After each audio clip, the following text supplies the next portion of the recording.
Oh yeah, no, they are difficult, and I've never done it with this encoder. It looks like it just tripped over, so I think Yeah. we're good. Yeah, I don't know what I used when I used to do lives, but it was a mess. It Yeah, was a lot yeah, of it's up. work. All right, cool. So it's got a side by side on here. Once people start filtering in, I'm just going to check the audio stuff because I know the video Okay. is good. I can see it, and then we should be in a good spot to continue, or at least start the conversation. But Are we live on your main channel? yeah, Oh, weird. It hasn't I mean, I just hit it 10 seconds ago. popped up for me. Maybe they're shadow banning you too. No, stop. They wouldn't. They I'm not wouldn't. seeing it. I'm not seeing it pop up. I got people coming in. All right. All right. So it looks like we got some people coming in here. I'm hearing 5x5s. So that basically that's our little code for their hearing everything. So Dan, can you say a few things real quick to make sure they can hear you? Folks, how are y'all doing? Big what's up from Texas. Um yeah, I'm single, so Oh, if y'all know anyone. this was the whole plan. This was the whole plan right there. That was the plan. He got on here just for that. Needed a different audience. I get it. All right. Yeah. Country Yeah. sounds good. I'm good. I hear Texas. That's hilarious. Cool. Yeah. So we're all good. So basically, guys, what we're going to do now is we're just going to let people filter in. And once we get to a certain point, we're just going to have a conversation, go through a few of the things that we agreed upon before this, and have that conversation around something that's quite the topic. But we're not going to poison the well just yet. We got to get a little stuff for you guys. Go. Go. But and Dan's got a dog that's roaming around randomly. Yeah, So Sarge does his own thing. Go to place now. Go. all right, cool. Go. So everything is good to go. All right, so sweet. Yeah, it's still not showing up for me. So oh, here we go. Well, I got 341 in, so that's something. There we go. Yeah, I just wanted to double check my picture's good. Sarge, go to place. Go. You're being a pain, dude. Oh, Freedom Cat, I see you. I see you, boo.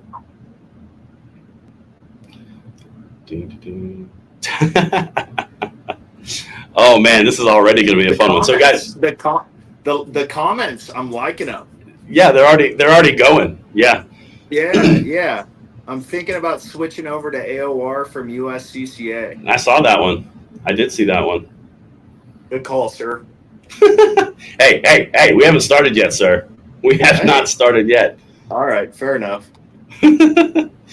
But we are going to have a good conversation about that. And so, guys, as you guys are getting in here, we're getting a bunch of people. So make sure you guys are sharing and liking this. I think this is going to be a conversation that's going to be really beneficial for our entire space. But basically, what Dan and I agreed to in my video earlier today, I gave the open invitation. Hey, come on my stream. Let's have a live stream. No editing, just raw conversation back and forth. And pretty soon he texts me, and here we are. So I want to make something explicitly clear. There is no conflict between the two people you see on screen right now. This is not a me versus him or him versus me kind of thing. This is a difference of conversation, and that's what we're going to have. And Dan, you can, if you want to say anything to that, go for it. But Yeah, I mean, I think what we do is an interesting thing, but I'm not looking to have any kind of beef with anyone. That being said, I'm very realistic about my belief set. mm-hmm. And so if there's something that's going against that, I don't really care who you are. I'm gonna be honest and tell No, you my thoughts, and it's pretty much that simple. I don't do cat fights. I don't whatever people do online. But yeah, I think this is a major topic that I think people need to be aware of, and pretty simple. yeah, I mean I think that's a good way to state it. The conversation that we're about to have is based around the respect of our combined industry. Our emphasis here is to protect the Second Amendment and pass it on. It is not to create conflict between. I want to really make that clear, and I think we're both on the same page on that. But Dan, we've got like about 600 people in here now. If you're good, you want to just start having the conversation, kind of take it where it goes. Yeah, absolutely. I mean, if we just Cool. go off of your video today, um, I mean, it was pretty clear that you're somewhat coming to the defense of USCCA, was saying that there have been people who have done attack ads, and um, you know, Well, essentially we're that going to get into all that. Yeah. yeah, essentially that you kind of see nothing wrong with what USCCA has done or their contract. And here's what I can say to start. I think Okay. you stated that they have around 800,000 members. I don't buy that for a second. I think they probably have a lot of people who signed up at a range or got a USCCA membership crammed down their throat after a CCW class and just aren't aware because maybe they don't use the internet. But Okay.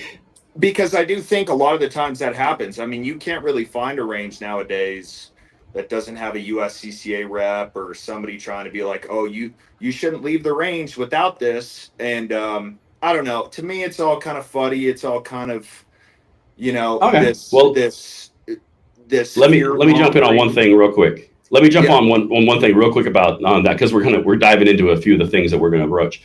See, the thing is, I can't I can't go down a road of refuting a membership number or a subscription number or where it came from because that's not going to be beneficial to the conversation refuting what a statement is, right?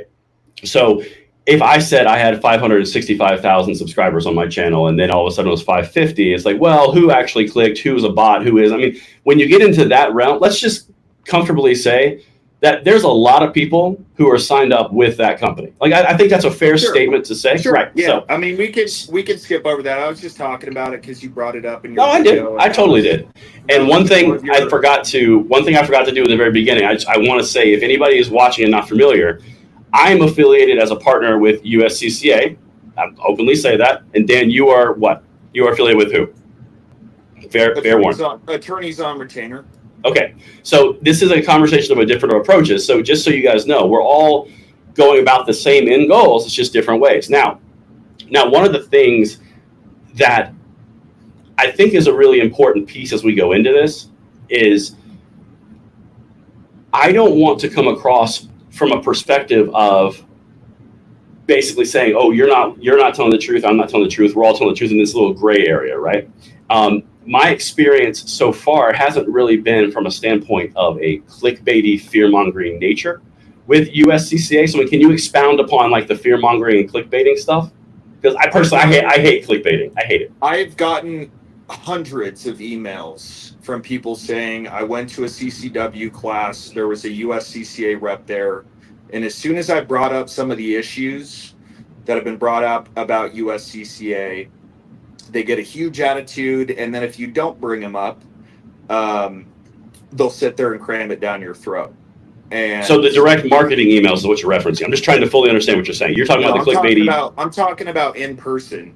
Their advertising campaigns online are completely different. And if we want to go into how many emails they send out their members a day or no, that's not important to what we're talking about. It's not important, but what I'm saying is the fear mongering aspect of going to the range, maybe being new, and then a USCCA rep coming up to you and saying something like, yeah, I wouldn't leave the range without a USCCA membership.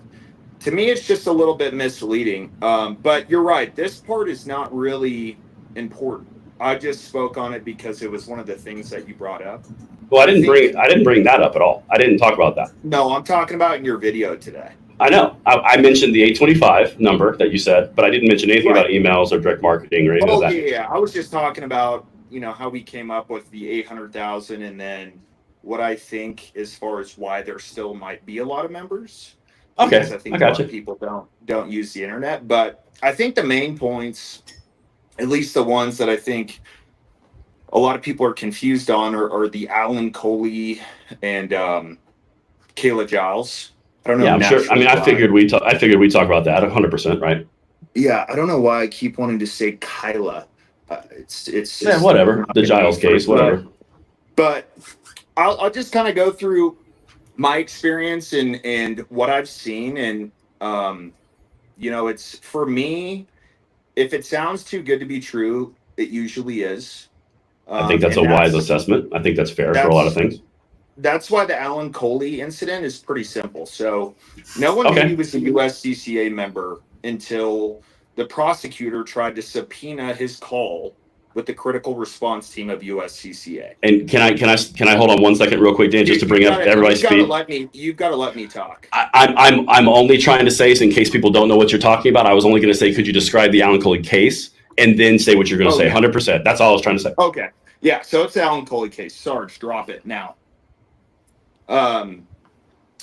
So the prosecutor tried to subpoena the critical response team call, and the reason why they could do that is because there's no attorney-client privilege with USCCA in terms of that critical response team. At the end of the day, it's a glorified customer service agent. That's one of the main differences between AOR and USCCA. When you call into us, you're getting an attorney. You have attorney-client privilege. With USCCA, you don't have that. So anyways, long story short, they tried to get that. The prosecutor filed it late. Then we brought up, why isn't USCCA covering the thing? Why aren't they providing him with an attorney? Wanted his bail hearing, his bail coverage, his expert witnesses, and then his attorneys at trial.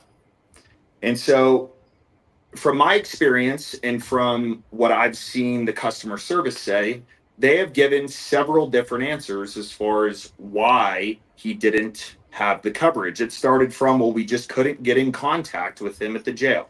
That was a big one that they were telling people for a while. Then it turned out to be, their story is that Alan Coley decided to not use any of his benefits and then say, you know what, I'll just use the public defender. Here's the problem with that, and here's why nobody's buying that. And if you do buy that, I'm sorry, you don't understand how the justice system works.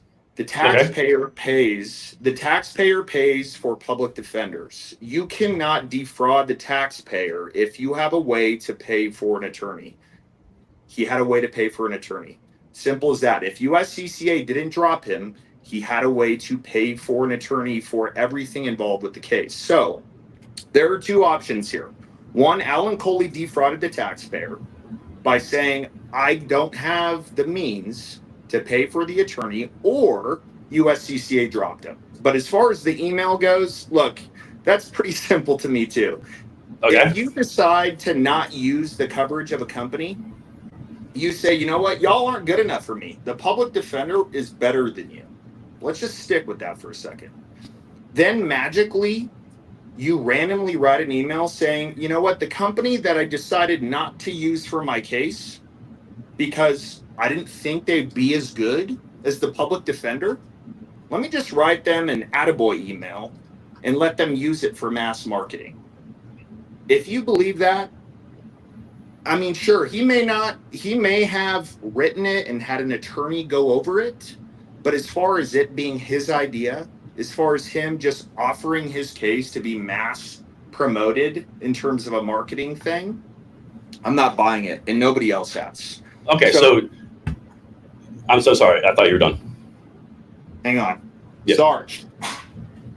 He's sitting here chewing on crap. Go to place now. Sorry, dude. Go ahead. So here's so basically just so I can kind of restate basically where you were just going with that. And this is actually the problem you actually highlighted, one of the reasons of which I have had a concern. I've done videos on it highlighting it, right? So you're basically walking through the perception of USCCA did something wrong in the case that we're dealing with right here. And it makes no sense for Alan Coley to do that. So there's something up and you got a sniff test and you said something doesn't smell right. And like you said earlier, if it's too good to be true, it probably is, something that you said a few moments ago. But then this is where it gets uncomfortable for me, because when the actual person in question writes the email or has a lawyer write an email and it's distributed, and this is kind of going down the road of what you said, right? If it's a perfect email and it gets distributed, or on the other side, if it was fabricated, which again, you did not say, I'm just throwing out hypotheticals, right? There is so much bigger of an issue and concern if it was not a genuine communication from a lawyer or It's my opinion. I 100% don't believe it was. I think they were in hot water and they had to figure out a way. You don't believe what was? I don't believe the email was genuine. I don't believe. Okay, so your stance on My that is that the email is fictitious. my My my opinion is that they most likely went to him and said, "Hey, we're in hot water. Can we cover your appeal and can you help us out?" Now, that may not be exactly how it went, but no one's going to sell me on you not using a company for what you're paying them to do, and then somehow, like, by God, write an email and be like, "Yeah, I didn't use this company. They weren't as good as the public defender, but let me write them an attaboy email and let them distribute it on my behalf." I'm right. sorry. You're No, no, you're I get it. no one's buying that. So we still haven't gotten the exact truth. It will come out. It will come out one way or another with Alan Coley. So Right. But so here's um, where I think it gets very convoluted in this point. I think this is a very important point to distinguish here. What this boils down to with the Alan Coley case, because you just walked through your belief system on it and the background on it. What it effectively boils down to is if that email were to be genuine, then there is nothing. It's a closed case. It's not even worth talking about because he just said what he did in his own good incorrect. faith. No, no, Incorrect. hold on. I'm not done. That's the first thing. That's the first option. Or if it were a fictitious email, which opens up a whole different can of worms. Or the third option, he was coerced or encouraged to do that for some other payoff. But the problem is, two of those scenarios have not and cannot be proven. So at this point, all you have is the email, which is from his own signage, and it's written obviously by a lawyer. That's, I guess, the big thing is it boils down to you simply don't believe it, which I respect you not believing it. No, Like you can choose that's not to not believe it. it. Okay, hit me. I think you're misinterpreting my opinion on this and then the actual facts of Okay. how his case went. He is saying that he decided to not have an unlimited budget from USCCA and claim that he was indigent so he could use a public defender. One, that Right. is against the law. So that's not me just being opinionated. That's against the law. There's a reason why that law is in place. So that part of it, if he's writing that email and essentially admitting by saying, "Well, yeah, I know I could use these benefits. I know I had an unlimited budget, but I decided to use a public defender instead." He's essentially admitting that he defrauded the taxpayer. It's not free. I mean, how would you feel if you went into court, you had a similar case, and you said, "You know what? I don't want to spend 100 grand on a case, so I'm going to use a public defender." And then they say, "No, you have to pay." And then Alan Coley comes in and he says, "Yeah, I've got an unlimited defense budget, but I'll take the public defender." Dude, it doesn't happen. Well, no, I'm with you on It's that. against the law. So somewhere in there is a discrepancy. And no, I can't say for sure exactly what happened, but I think this is the point with these types of coverages. If you even have to ask these questions, hey, well, if I go into jail, am I going to have to use a public defender? Or am I going to get bailed out? Or are you going to help me? If you even have to ask these questions, you're with the wrong company. I think that's the bigger point here, right? Well, that's the broader point that you put forward. Yeah. Right. So I think overall, Alan Coley, I think ultimately the truth will come out. But like I said, nobody is buying the story that's been presented. And I think just on top of it, I think it was hilarious how the email came out a few days before SHOT Show, where USCCA meets with some big clients. But that could have been a coincidence. Well, yeah, but again, and to wrap, I think that you've made your point very clear on that, and I respect your opinion on it. I don't agree, and the only reason that I don't agree is there's a lot of what ifs and hypotheticals in there when there's a very simple end destination of what was explained had happened. Now we're going to have differing opinions, and I respect that. I have no problem having a different opinion than you. So, well, hold on one second. Do you agree? Well, hold on one second. But the big thing is at the end of the day, where it sits right now, from what you just explained to me, is something doesn't smell right, something doesn't feel right to you. You don't believe that it occurred. The end result is the email stands, this is the way that it is, and it looks like on paper that that's what happened, but you question the timing, you question the convenience, and you question everything else in the case. But at the end of the day, it still says, I did not do this. And until there is evidence that's proven otherwise, there's nothing more than feelings and hypotheticals. And I think that's really where this comes down to in this case. That's Okay. incorrect. Okay, what are you Let wrong? me ask you. Let me put this simpler for you. If you were in a case, right, in any type of case, would you agree with the statement that if you have a way to pay for an attorney, you are not by law allowed to use a public defender? Well, I mean, I cannot answer that from a myriad of reasons. I mean, just go down from the road of what you were going to say that I would say. It's the law. It's been the law in this. It's in the Constitution. Well, you're talking about it from Virginia, specifically in Alan Coley's case, right? Well, no, I'm talking about the way public defenders works. You have to fill out a form when you claim indigency. So Right. I'm asking very simply, if you have an unlimited defense budget, do you think you should be entitled to use a public defender on taxpayer dollars? No, if you are talking about in my own personal hypothetical, if I had the means I'm to cover talking in my own, general. I I'm know, talking in but this is a general. hypothetical scenario. I know, it's still It's not. hypothetical. It's not hypothetical. If I'm you have a not, way to I'm pay not for an charged for attorney, something. if This you is a have a way to hypothetical. pay for an attorney, it's not a hypothetical if you get to choose if you use a public defender or not. No, It's a that part's simple. not. This It's a scenario is simple a answer. hypothetical. I know, that's what I'm trying to Well, say. you're avoiding the question. No, I'm not, dude. What I'm saying is it's a hypothetical scenario that you're putting Okay. forward. Hypothetically, in this scenario, I would expect to pay for my own means if I could afford it. That's what you were going for, right? Not putting it I off of the think taxpayer. That's what you were saying. I think that's the point then, is that he had a way to pay for his own attorneys. And the story is that he decided to say, no, I'll do it on the taxpayer dollar and use the public defender. So there is no confusion about that. I don't have a confusion about that. But It's wouldn't as that be simple on as that. Alan? What's that? Wouldn't that be on Alan in that case? Well, it would be if it's true. What So, I'm saying is I don't believe that to be true. My opinion on this case is that USCCA most likely dropped him, got a bunch of heat for it, and then at the end said, we'll cover your appeal. Because the judge and the court, they have investigators for this. They don't just let people say, oh, I'm indigent. of course. I'll just use the taxpayer dollar. They have investigators that make sure that you're indigent. So if he would have had the conversation with the person or filled it out and said, yeah, I have an unlimited defense budget, but I really like my public defender suit and he can talk not like a dumbass, so I want to use him instead. Like, it just, man, It doesn't smell right. That boils down to that. It doesn't feel right to you. it's not a smelling thing, man. This is the law. This is the No, law. So it's I either know they that. dropped him, or he committed a felony. That's it. Okay, Simple as well, but don't you have documentation that says he did exactly that? Didn't you say that? What documentation? Oh no, I'm asking you. Didn't you say that he did what you're saying that he did? Oh, the email that he sent out? No, I'm saying the indigent. Good Lord, indigent signage where he signed up for a public attorney. You're saying that he did that, right?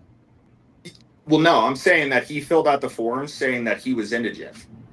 Right. But So if that's what I'm saying. So he did If he it. had USCCA benefits and an unlimited way to pay for an attorney, my thought process would be there would be no way possible that you would sit there and say, yeah, how am I going to pay for an attorney right now? Oh, wait, No, I get it. USCCA I understand what you're just offered saying. me all their benefits, but screw them.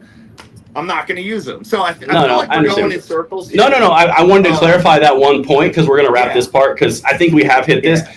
From obviously we have differing opinions on this one piece. For me, it seems like this is kind of open shut. I completely respect that you feel something didn't happen that shouldn't have happened, or should have or shouldn't have. There's something that's not being known, and I respect that. But from everything that I've gleaned in from this conversation and this one, this seems pretty open, shut, and clear. Unless something else comes out, like you're saying, there's something else, and there's investigators and all these pieces. Okay, fine, that's a different thing. But as it sits right now, it seems like the simplest solution is the solution. But I mean, again, we're not going to agree on that. I mean, I'm not gonna sit here and sell you on anything. It's pretty obvious of that. But for me, it comes down to simple logic, and the logic that comes along with Alan Coley's case. One, like I said, some of the stuff is having to do with law that's been in place for a while. No, I get you. And the rest of it's fishy. So why don't we move on to what you want to do? This will be quicker. Kayla Giles. Sure. You want to? So just so you guys know, Kayla Giles is another one of the points of contention that has been brought up in this conversation as well. And if you guys are just joining in, me, Braden, Langley Outdoors, Dan, Heavy Duty Country, we are just having a conversation about USCCA, the conflict, the stuff that we're going through, kind of parsing it out so we see both sides in one conversation to make it a little bit clearer for you guys. So make sure you let us know what you think in the comments field. But with that said, Dan, take it away. Yep. You wanted to go to that next one? Go ahead. I obviously lay it out. And I got my dog here choking on something, but I think he's all right. Okay. So yeah, Kayla Giles, I'll summarize it really quick. So they thought it was premeditated murder, and she went to court, got convicted of everything. The only problem is that USCCA originally covered her case. Both the attorney that USCCA provided for her and the judge both allowed a argument of self-defense. Okay. Mm-hmm. Now, based on the new policy, the new marketing campaign that USCCA sent out to all their members, saying that the judge and your defense attorney are the sole decision makers as far as if you were covered or not. Braden, let me ask you a question. Based on that updated policy, should Kayla Giles have been covered? So I've got to be completely honest with you. I cannot remark on any type of insurance policy claim, anything of that nature, because I'm not an insurance qualified. I'm not an agent. Answer the question. No, I'm not. No, I'm not saying that, Dan. Hey, I said we were going to be friendly and cordial. It's what I'm updated. What I'm saying. Policy listen, what I'm saying is all you got to do is don't read from the policy and go through word by word. I just can't do that. That's all I'm saying. Okay. Well, then you're going to have a one-sided conversation because I just told you I can't do that, right? I'm not an agent. Okay. So if you're going to talk about the road of Kayla Giles, you're basically saying that she had self-defense claim, but they claim premeditated murder. It's effectively where you're going, right? And that's the main point. We'll come back to what you just said in a second. But at the core base of the problem here, it was that she claimed self-defense and it was a conviction of premeditated murder, right? That's effectively what you're talking about. I don't know if it was the conviction was premeditated murder, but she got convicted. Yeah. Well, right, but she was convicted because it was premeditated murder. It actually was premeditated murder, and then the jury of her peers convicted her on that. The judge sentenced her on that, and then she sued USCCA on the back end, and she said you didn't fulfill your obligations, and the entire suit was dismissed because it was premeditated murder. And I guess the big thing that I want to bring up here is, do you have home insurance, or do you have any type of renter's insurance? Any type of insurance at all? Car insurance? I just purchased some insurance for a Cabo trip. Okay, so if you were to take a house, for example, I figured you had a house, but let's just do it. And the house is burned down and they discover arson, are they going to cover that case? I mean, it doesn't make any sense, like at all. Because you can't say that, like State Farm, for example, is going to come forward and say, yeah, you burned your house down, but I'm going to go ahead and provide you any insurance claim anyway. On its face, that doesn't really jive with anything outside of the scenario that we're talking about. But in this case, I agree. I agree with what you're saying. If you don't act in self-defense, the coverage is not there. If you go rob a bank and shoot someone in the head, there's no coverage. The point that I'm trying to make, and I've double checked, just so you know, we're not talking about anything about the insurance policy here, because I've double checked it and this isn't in there.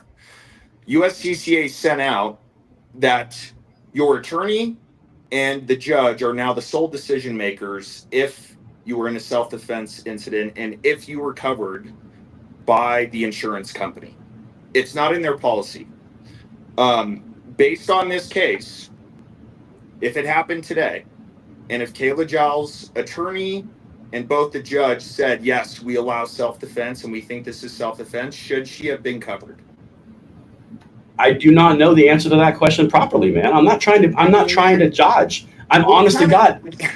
Okay. Dude, because I can tell you right now, I cannot put myself in a position where I say yes, absolutely, or yes, no, because it's a different time with a different scenario. It's what USCCA literally has told all of their members. If your attorney and the judge both claim self-defense, you will be covered. And now you're saying, well, I don't know if she should be No, covered. So should that be everybody's that's not what I take said, as a Dan. member? No, no, no. That's not what I said at all. And this is something that's really important to understand. You gave me a yes or no based off of something that you wanted me to say a yes or no on. And it's a hypothetical based off of, again, a different case, a different time, a different scenario of someone It's who not. was convicted of a premeditated murder. The That's point is, the end of the day. You're saying it would be covered differently now, is what you're saying. no, I'm saying that if that's what USCCA is telling their members, that what they're going to do now, which is once again not in their insurance policy, so I wouldn't believe it if I was a member. Um, then they should have covered Kayla Giles. That's the point here. If they're willing to do it for everybody now, they should have done it then, Dude, because but no, no, they hold on. Like this is where the convoluted nature of this comes into. And again, I'm not here. You're not arguing AOR's point. I'm not arguing USCCA's point. I'm literally just walking you through my process on this. If someone was convicted of premeditated murder, it would still be not covered. And I mean, like the thing but is, they would ask for their money back after, because they can't cover a criminal act. they cannot cover a criminal act. Right. So they would State have Farm can't cover a criminal act. So the big point is, what's the point of contention? Because the you point of said that they dropped them again. the point of contention is, if they would have done what they're telling they're going to do for people now, the verdict may have been different, But because that's a maybe may have she been. maybe she could have gotten a better lawyer. I mean, AOR has gone through this several times. They've had a use of force expert on their channel going through all of it. They're all attorneys, and they 100% think that the verdict was wrong, and that she didn't have a good lawyer, up there calling good witnesses and all that. So what I'm saying is that that's the whole point of this insurance-based model is, yeah, maybe your case isn't cut and dry. Maybe your case isn't this perfect, oh yeah, somebody broke into my house, held one of my kids at gunpoint, I shot him type of deal. Sometimes it's a leaner case, and in those cases, yeah, if your attorney and the judge both allow a self-defense argument, then USCCA is saying they're going to cover people now. So what I'm saying is that if that was their policy back then, they should have covered Kayla Giles. They 100% should have covered her, and that could have changed the verdict. It's as simple as that. Yeah, So but again, you've continued to do the would have, could have, should have thing when it's very clear that this was premeditated murder in a jury, in a court, and even a it's a not. suit. It's, Okay, well, again, we will have to wait on that. But where it sits right now, and this is the big point that I want to bring back to. In the Alan Coley case, it's been I don't trust it. Something stinks to high heaven. Something's off. Something's not right. Yeah, the email's there, but something's fishy about the whole thing. So that one counts immediately against USCCA.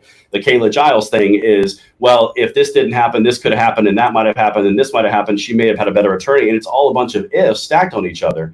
When the whole point is, all of these things are built around, I don't trust in what's happening here. Again, going back to these two cases out of 825,000 people with thousands of cases and $10 million that have been spent out on cases.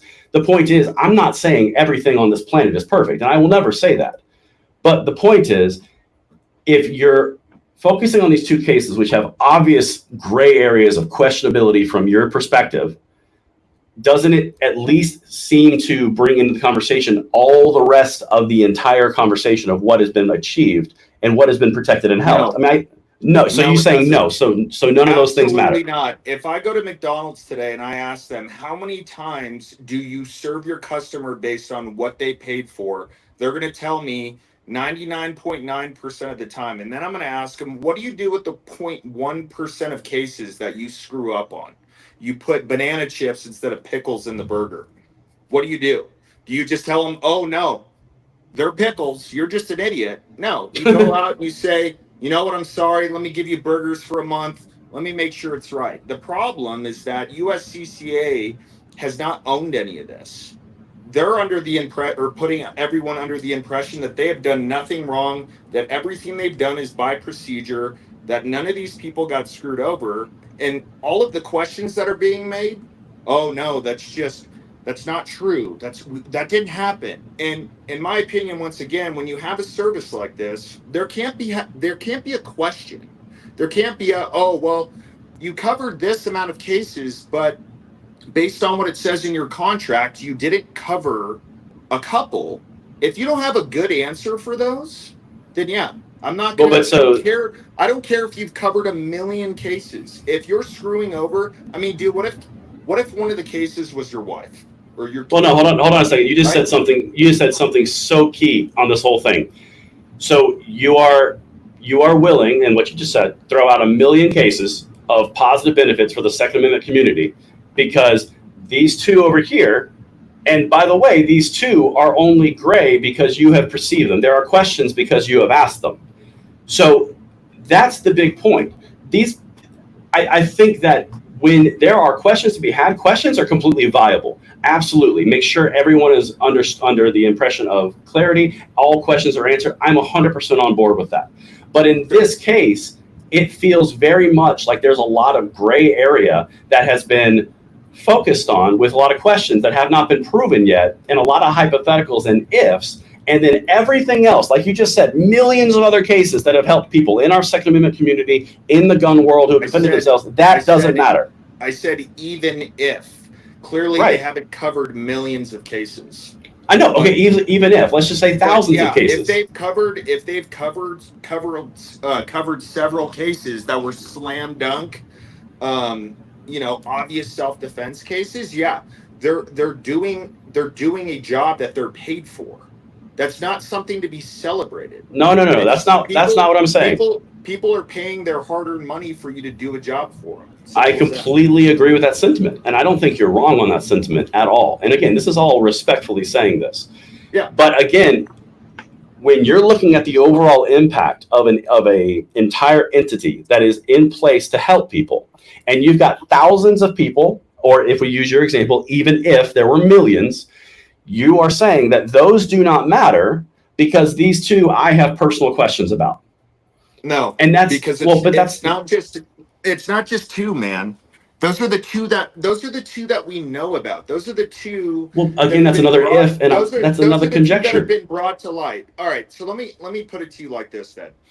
One of the new things that they put in their email for people is they're saying that now they cover plea deals if it's not related to a crime of violence. That's 3% of all cases that's not related to a crime of violence, which means that technically, if they don't want to cover 97% of all the cases across their desk, they don't have to cover them. So what I'm trying to say is yeah, there's two cases that have came out, and I mean, I've gotten, I don't know how many comments from people saying, I don't know if they're bots or what, but people saying, yeah, I wasn't covered in all that, but I don't know if I can't speak specifics to how many cases they've actually denied, but we can be pretty confident that it hasn't been, oh, we just haven't covered these two cases. Well, right, but again, Dan, again, that exact same thing that you just said is also based in, well, we don't know that, but we suspect it. Because you just said it can't just be these two. So there's got to be more. Right. Well, do you have them? No, we don't have them, but they have to be there. But again, hold on a second, because we're going down the rabbit hole again. I want to say one thing really quickly that before it escapes me.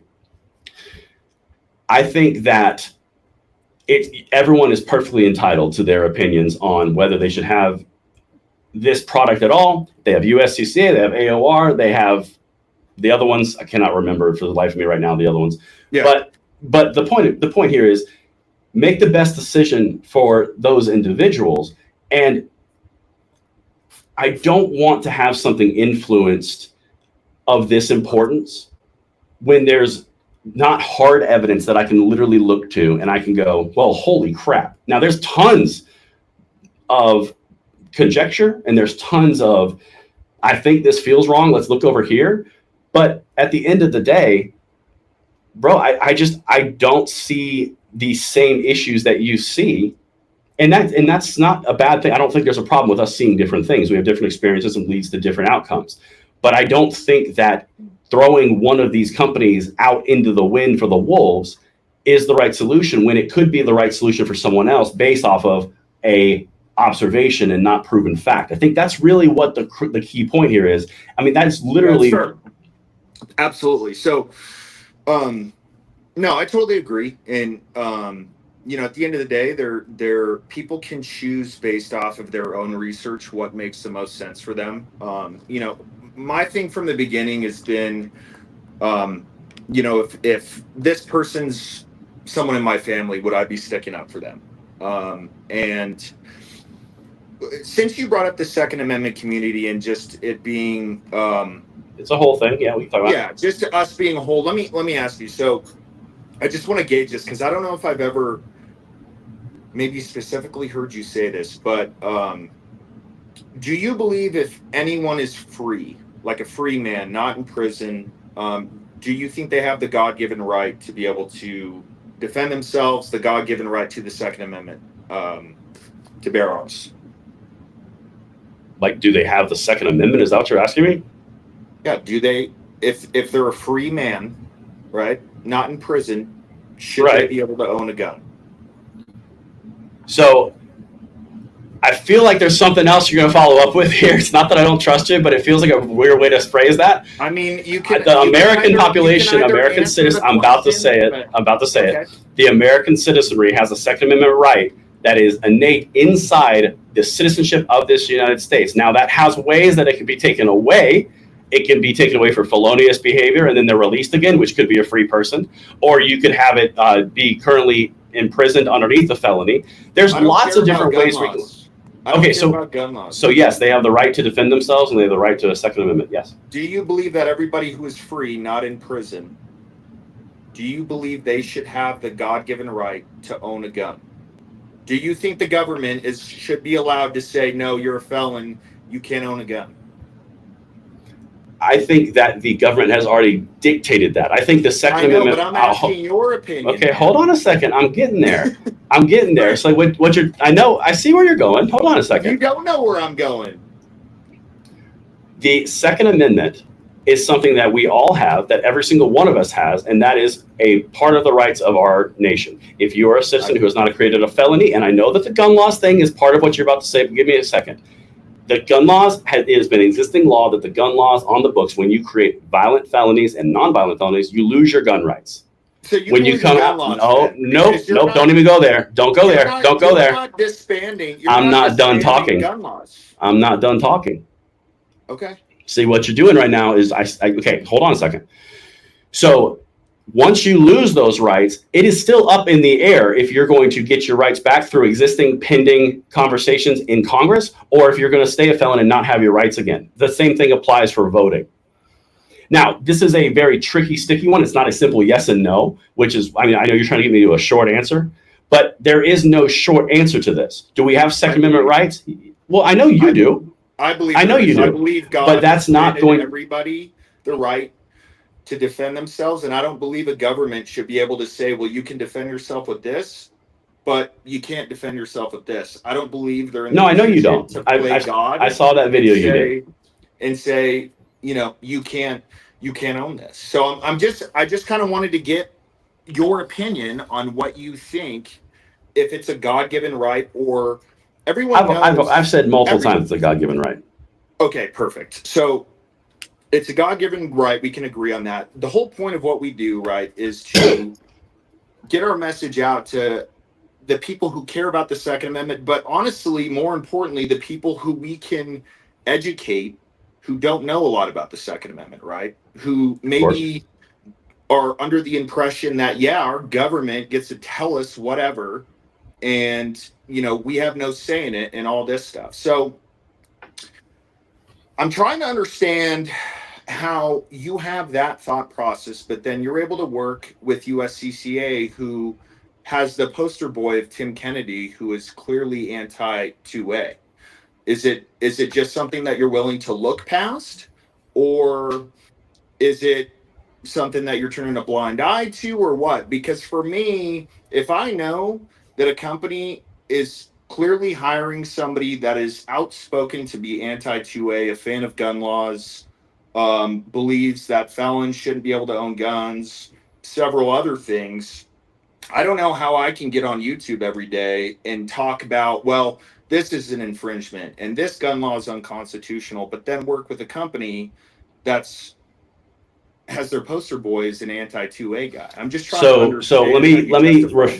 I want to walk you through that exact Yeah, statement. yeah. So Tim Kennedy is one of those things that a lot of people really like to beat up on. You've done it several videos on it, and again, Oh, you I'll can do, continue to. and that's your right. Like, go team. Like, it doesn't matter to me. Tim Kennedy is not USCCA, and USCCA is not Tim Kennedy. Now, do I agree with everything that Tim Kennedy says for gun control or gun rights or anything like that? No, I don't, because I have my own opinions. He has his own opinions, and that's a separate delineated thing. So, for example, Coley Noir, if he were to choose to work with someone like that, do I have to 100% vet every single person who is an affiliate of that company as well before I'll even go near them? Because if the purity test is so tight that if someone said he has 1 out of 10 things or 2 out of 10 things that are not the proper way to believe that from my perspective, therefore I cannot work with anyone in his sphere of influence, we're not going to have a community. We're going to burn the entire thing down because differing opinions exist, I right? disagree. Well, no, but I know you He's a disagree. I think he's a very prominent person. It's very obvious what his beliefs are, and if they're Yeah, I've using seen the him as the videos. poster, if they're using him as the poster boy of their company, meaning on all of the ads, and being their spokesperson, then yeah, it's pretty obvious that you're willing to look past somebody that's a huge part of their business that's pro gun control. So So I was just that's trying to understand how it's so. how it's being Let me ask you a question, because I've answered that question. It's a separate yeah, delineated sure, thing, and sure, that's how I do it. It's very simple. sure. So you are familiar with attorneys on retainer. Obviously, you have pitched them as a solution for people. That's something that you're affiliated with, right? You've said that a few times in this video. Right. You would agree, right? And Mark Victor is the guy who you have said you've met him, and he's the guy, Go Team, and he's the head of AOR, right? Yeah, he's the owner. Yeah, he's the owner. He's the guy who put the whole thing together, right? Correct. Yeah.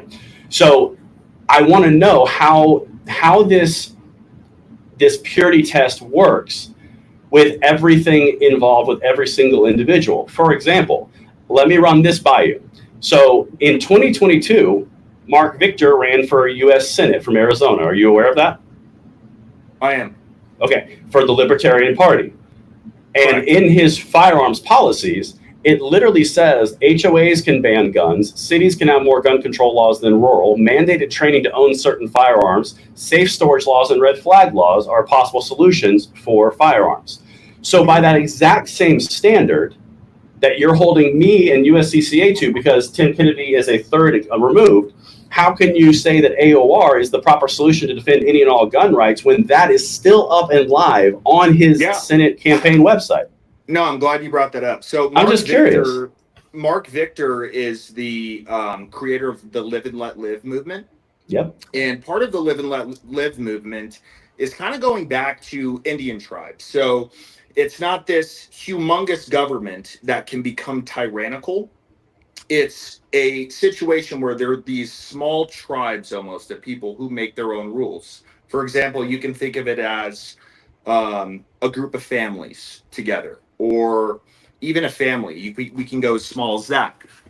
And the thought process on that is, if you're the leader of your small group, then yeah, you can make your rules. Just like somebody says, okay, in a store, it's your own property.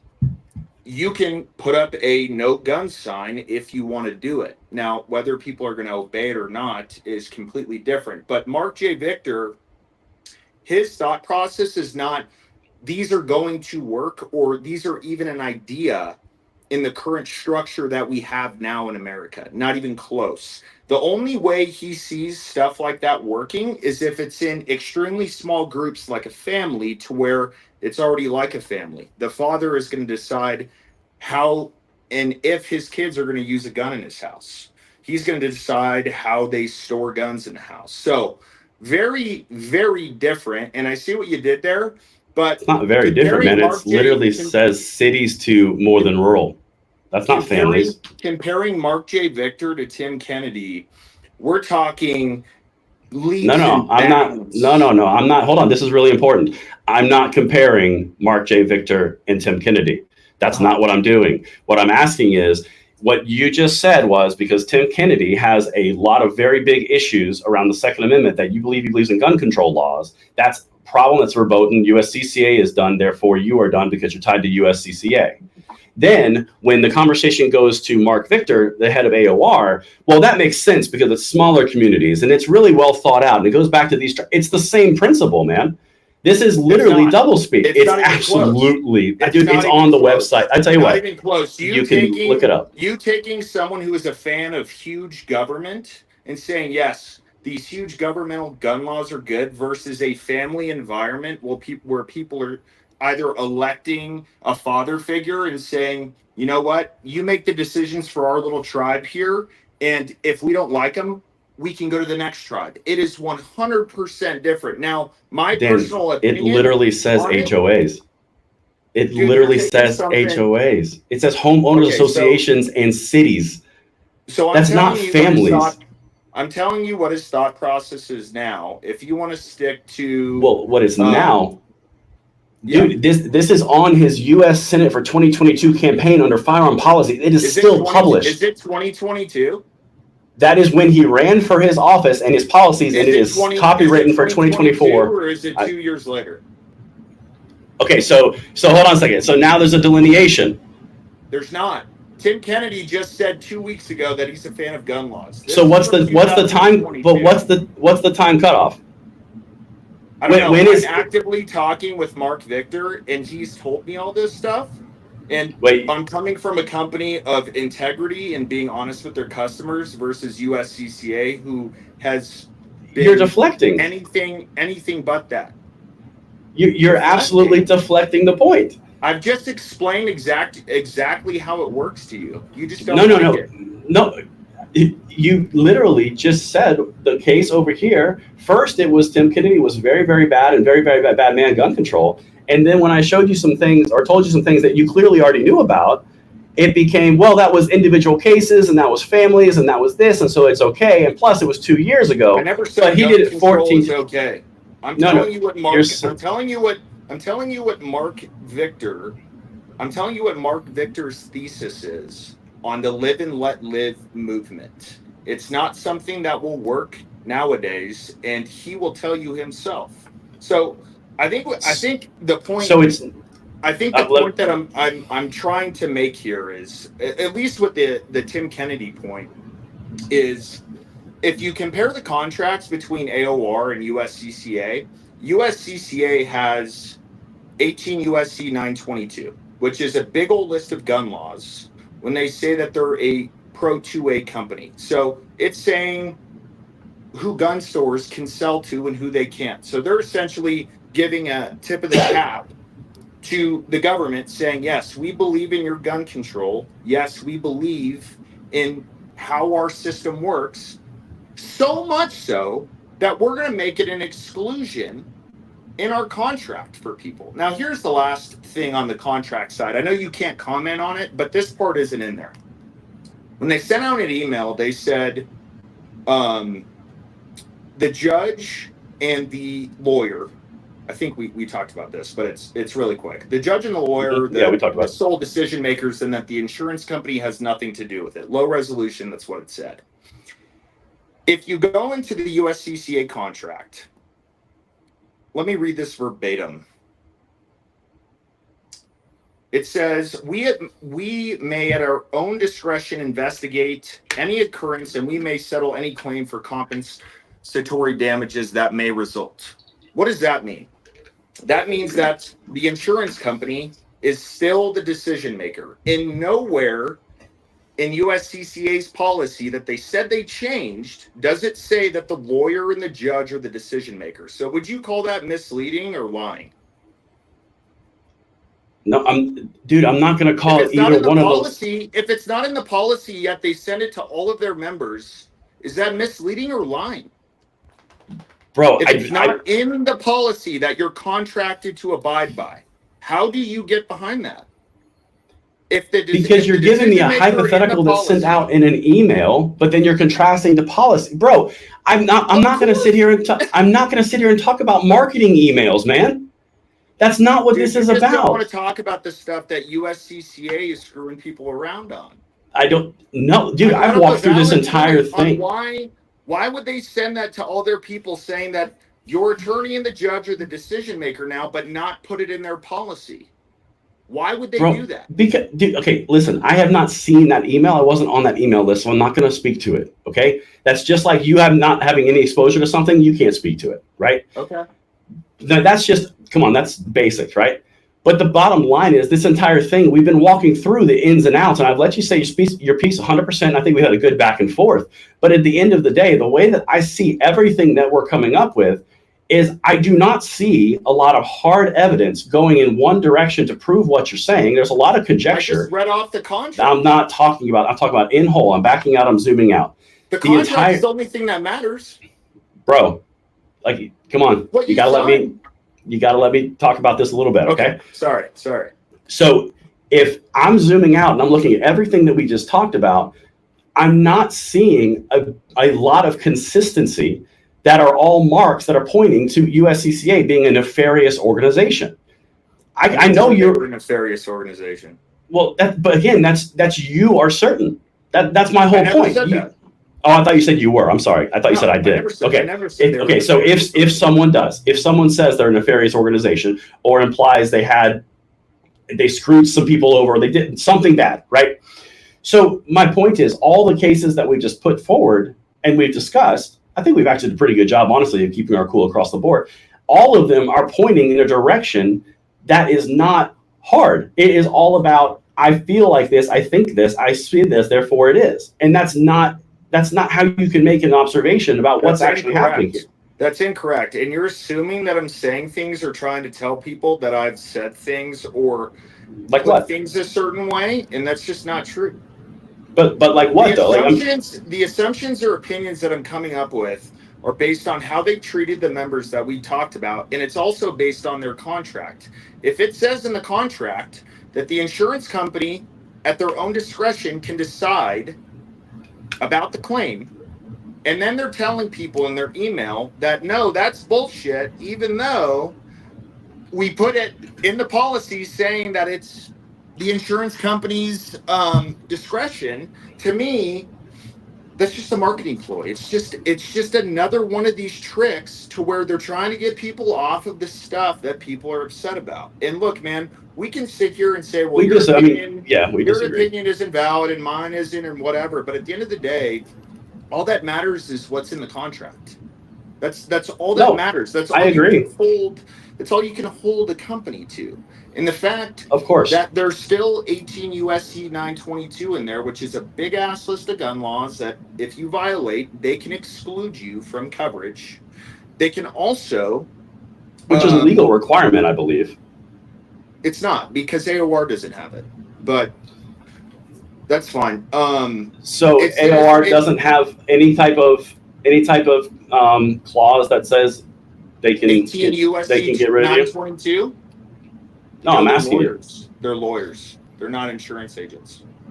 So actually, that's one thing I did want to ask. So the insurance thing, that's been one of the pieces that I've heard you, and we had multiple conversations where you don't like the insurance part, right?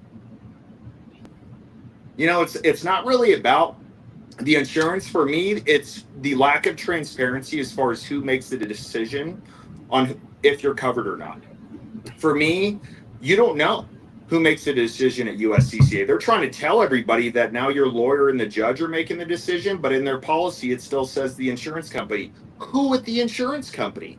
Is it some bean counter on the computer saying, oh, I hate this guy, don't cover him because he's charged with a crime? Or is it someone who's pro-gun? I mean, no one knows. Do you know? Do I know the person who holds the position of acceptor or denier of claims? Right. Of course I don't. So then that's the point. With us, you know exactly who so it then is. why? No, but hold on a second. It's the lack of transparency. That's not a lack of transparency, my man. What it is. Dude, so you're telling me that the big problem that you have with it is the fact that you literally cannot determine who is going to make the decision to cover something that they're contractually obligated to cover because you want to know that person's name. No, and that's the thing. It's one of the problems, but it's lumped into the lack of transparency.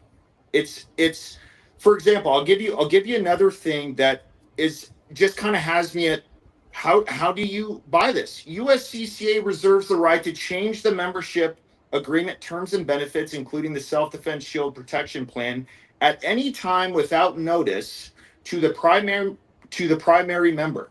Which means that if tomorrow they say, well, we just don't want to cover people who carry Glocks, they can do it and they don't even have to let you know. That's what I'm saying. This lack of transparency to where they can change your entire policy and not even let you know. But do you really? But dude, what you're hitting on is the nefarious behind the curtain suspicious man. It's like they could get rid of anyone who carries a Glock. That's not even feasible. It's just an example. They can change their policy without letting you know. That's a problem. Dude, is that not a problem to you? They do let you, like, this is a corporation. They do have to let you, man. They do have to let you know when they change. For example, the policy update, they just no, they don't have to let you know. It says they don't have to. Dude, hold on a second, please. You're arguing with facts, man. No, I'm not. What I'm about to say is, bro, you gotta stop talking over me, please. What I'm trying to say is, if they can change things as things evolve, does that not seem like a positive thing? Like, for example, incorporating the coverage for red flag laws that they just added for every member. Is that not a positive thing, of an example of what you're talking about? I never said it can't be positive. What I'm saying is that they can decide to change it in any fashion that they want. So it just comes down to distrust. No. So it genuinely it comes down to but it comes down to a distrust. This is much more about a distrust. Lack of transparency. It has nothing to do with trust. No, well, you don't trust what's going on because you have no transparency. It's a lack of transparency. If you're willing to change your members' policies without letting them know, that's a lack of transparency by definition. No, but what I'm trying to tie all of our points of conversation together. That's what I'm trying to do by this. Yeah. Everything that there is a thread that we've been talking about through this time. We've been going for an hour. So everything that we've been talking about, there has been a thread of distrust in the Alan Coley thing because something went off and something's wrong and something's not right. A distrust in what could not have happened in the Kayla Giles thing. It doesn't matter. It doesn't matter because it could have not happened. With the oh my God, was it Tim Kennedy? I don't trust because he did this. The whole point is it's all about a not trusting. And I'm fine if you don't trust something. I don't have an issue with that. And if you say it's because of a lack of transparency, I keep interrupting you, man, because you keep saying this is what it is, and you're not gonna say it like that. I'm not saying it's all distrust. There are things that point to certain parts of these cases that have nothing to do with trust. It has to do with inconsistencies and a lack of transparency. I can sit here and say, I don't trust you, man. But then if I'm starting to throw out facts or little tidbits as far as what I've experienced with you, it's no longer about trust. It's about things that have pointed to me having questions or me being concerned with certain things. So that's what we said earlier. The looping the whole thing into, well, you just don't trust the company, that's why you don't like them. That's not it. That's not it. No, that's not what I said. No, and I get it, and that's not what I said though. I didn't say you don't like the company because of a distrust issue. What I'm saying is your dislike is coming from you don't feel good about what you're seeing and observing, which is based on distrust in individual things. Incorrect. Okay, we're not going to agree on this point. We're just not going to agree on this point. It's just not right. No, I get it. We're not going to agree on this point. We have completely different points on this. You keep trying to summarize what I'm saying in your own words, and it's just not right. So I'm trying to summation of what we've talked about, but we'll just move on. Yeah. So I think overall, to answer your question, I think that USCCA, and this is my own personal opinion, which is why I put my video out today earlier, and we're kind of wrapping this part of the conversation. I think that USCCA has a valid offering in the marketplace to help people. I really do. I wouldn't have partnered with them if I didn't believe that. We have differing opinions completely on the individual instances that we just addressed for the last 45 minutes. But at the end of the day, we both have different solutions that we are kind of coming forward. So I want to ask the insurance thing again, because this is a very important piece that I think we need to bring forward. Okay. So if you said that you don't really have an issue with the insurance, which I thought you did. But it's not the insurance; it's who is making the decision. Okay, and I thank you for clarifying. Right. Okay. Well, so, yeah, I mean that's part of it. Yeah. Well, I'm just trying to make sure I'm fully on board. So the big thing that I would like to clarify, right, is AOR classified as an insurance, or are they classified as a attorney? Like what are they classified as in the context of this conversation? Yeah, I'll give you a great example of this. So when USCCA couldn't cover certain states, I believe Washington is one of them. The three, I believe the three are Washington, New York, and New Jersey. Yeah. So when they figured out that they couldn't cover them, they just dropped all their members, right? We can't cover you. That's it. So AOR is dealing with something in Connecticut right now where they're trying to say that we are insurance. We're not insurance, but they're trying to say that. So what Mark who is trying to say that, just so I know? I don't know. I don't know that the high resolution details as far as like the exact person or company. No, I got you. I was just curious. It's whoever regulates the what's insurance and what's not. It's the insurance commissioner. There was a cease and desist sent. That's what you're talking about. Yeah. So I think an integrity move that I just can't talk enough about is instead of dropping all the members in Connecticut, Mark's covering them all for free. If anything happens, they're covered.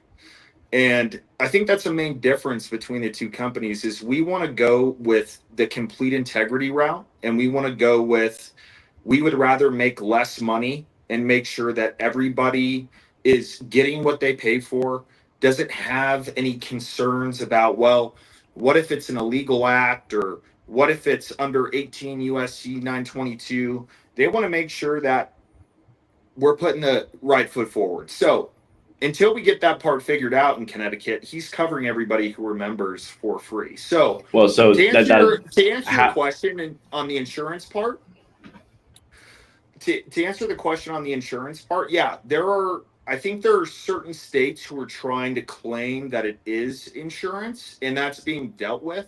But well, yeah. So to add clarity on that, that was the Connecticut. That was the actual commissioner of insurance who issued a cease and desist to say you cannot operate inside these state borders because you are offering insurance. And then you said multiple states are doing the same thing. So that's I'm not trying to make that as a dig point. What I'm trying to make that as is, no, I'm really not. I'm adding a point. No, Dan, hold on. I let you go the whole time. I just completely destroyed your point. By saying the same thing I did? We're covering everybody. Okay, that's not what I'm going to ask you, Dan. You didn't destroy anything. I'm not asking. I wasn't building anything. What I'm asking, dude, you're really combative, man. Like you're really being combative about this. Dude, you're trying to trick me with these points. And no, I'm not. Dude, you were totally talking about the same thing I was. That you're seeing windmills, man. Here's what I'm going to say. So you're asking me, do I know who issued the thing against AOR? No, I was curious. There and you tell me the commissioner's name like you didn't know. I didn't. I don't have the commissioner's. No, I'm not, dude. What I'm telling you is something that you just volunteered. No, dude. No, you did this. You did the exact same thing to me earlier. All right, we'll disagree again. So you said that they came out of Connecticut and they were issued some sort of order, and they called you insurance, and then multiple states are doing it as well. I just know how we handled it. Well, no, I know, but what I'm telling you to provide context is the insurance commissioner had brought it forward and said there's a cease and desist. You cannot operate in the state of Connecticut because you are offering insurance, which we have not approved. You then said, how did you know there was a cease and desist? I didn't say because it's public record. I've got that, dude. It's easy. You were trying to trick me then. That's not tricking. Bringing in information. I told you. No, what? Dude, okay, we're starting to devolve right now. It's not a secret. It's not a secret to say it's public record and ask a question about it and then have the answer ready. That's not. Why ask me the question if you already know the answer? I didn't. You brought up Connecticut, man. I didn't say a word about Connecticut. No, what I said was. Okay, hold on. We're gonna wrap real quick because we're devolving, and like we've both said, this is gonna be okay. like Well, yeah. cordial. I mean, regardless, we're covering everybody in Connecticut, regardless, for free. So Okay, I don't know what the and problem if that's is. and that's your thing, I was just literally I was asking you a question about the insurance thing, and then you brought up Connecticut. That's all that happened. Okay, so at the end of the day, you absolutely have your stance on AOR, and I respect that. I have chosen to go with USCCA because I think that they do offer what would be best, in my opinion. That's just a difference of opinion. And at the end of the day, I don't have a beef with you. I don't believe you have a beef with me. Question mark. What's that? I said, I don't have a beef with you. You don't have a beef with me. Two-way community doesn't have a fight going on. No, right? no. It's just, I mean, dude, I didn't like the way that you presented some of the stuff in terms of summarizing what I've said. I was just trying to be concise. That's kind of why I got a little bit. That's kind of why I got a little bit of combative, because I'm not going to be summarized in a way that's simply false. So, or maybe omitting information. So that's kind of why I got a little bit combative. Well, yeah, and that wasn't my attempt. I was trying to summarize, which is by summarization is by definition bringing it more concise to move forward. But I think that we've hit all of the main points. Honestly, man, I respect you as a person. I respect you in the 2A space. I don't have any qualms about anything.